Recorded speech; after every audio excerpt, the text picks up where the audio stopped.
Isang araw si Ana at ang kanyang kapatid na si Ben ay naglakbay sa kanilang komunidad para bisitahin ang mga mahalagang lugar. Una, pumunta sila sa kanilang paaralan. Dito tayo natututo ng bagong kaalaman, sabi ni Ana.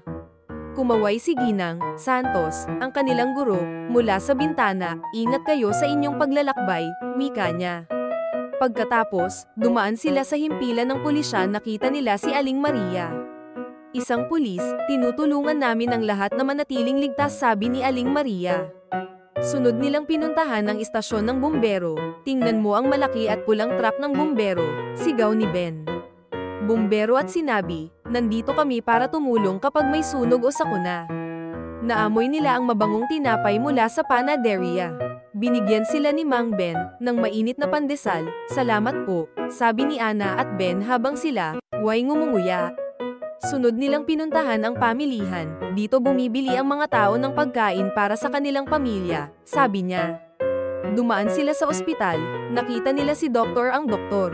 Nandito kami para alagaan ang mga may sakit at panatilihing malusog ang lahat.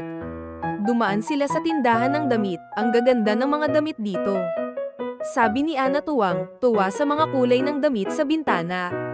Huminto sila sa Botica. Dito binibili ang mga gamot para sa mga may sakit. Ang parmasyutiko.